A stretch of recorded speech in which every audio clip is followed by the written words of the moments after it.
bora falar sobre algo que já foi visto como um crime mortal, mas que, hoje, é o que faz a nossa economia girar.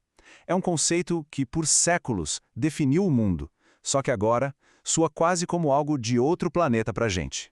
Imagina só, é um contraste absurdo com o nosso mundo, né? Porque hoje tudo, desde o financiamento da casa, o cartão de crédito, até os investimentos, tudo funciona na base dos juros. É o que move a economia moderna.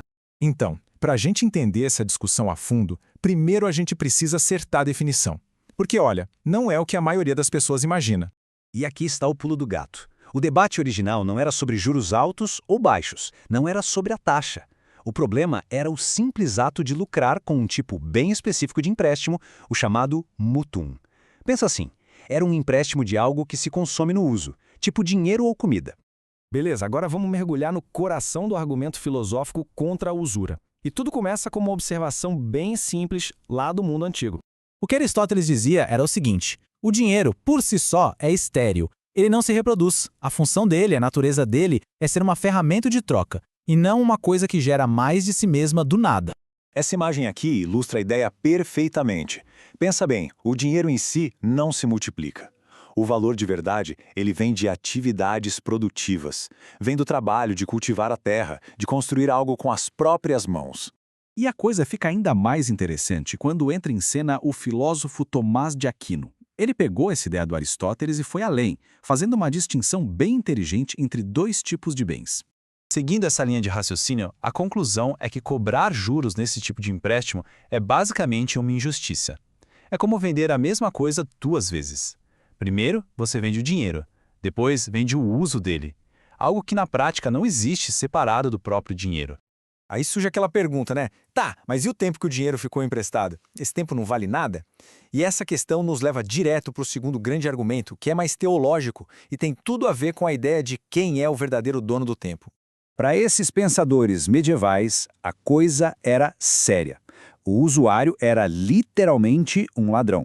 Só que ele não roubava dinheiro, ele roubava tempo.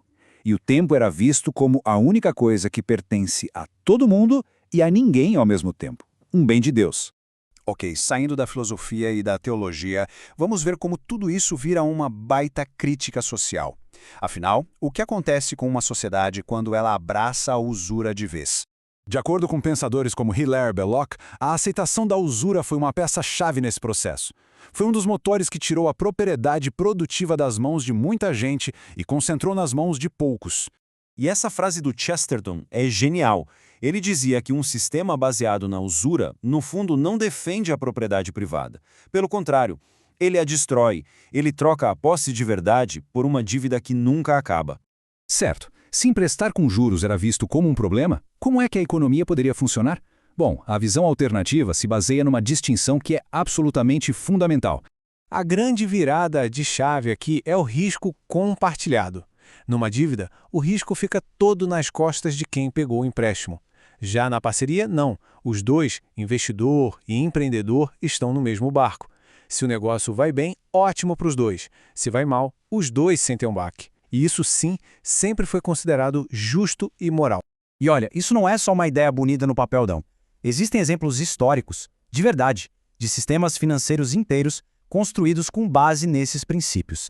Essas instituições criadas por franciscanos eram basicamente casas de penhores de caridade. A ideia era oferecer crédito para os mais pobres com taxas baixinhas, só o suficiente para cobrir os custos de funcionamento. Era a prova viva de que uma alternativa em larga escala era totalmente possível. Agora, vamos trazer essa conversa para os dias de hoje e ver como essas ideias antigas ainda ecoam em algumas instituições financeiras por aí. Seja nas cooperativas de crédito que pertencem aos próprios membros, ou até em bancos super inovadores que operam sem juros, o princípio central é o mesmo, a ideia de que as finanças devem servir à comunidade e não extrair valor dela. Essa ideia continua viva. No fim das contas, todo esse debate histórico nos força a fazer uma pergunta fundamental para o nosso tempo. O dinheiro é só uma ferramenta para facilitar a vida e as trocas, ou ele é uma mercadoria, algo que pode ser alugado para gerar mais dinheiro? A resposta que a gente dá para essa pergunta define o tipo de mundo em que a gente vive.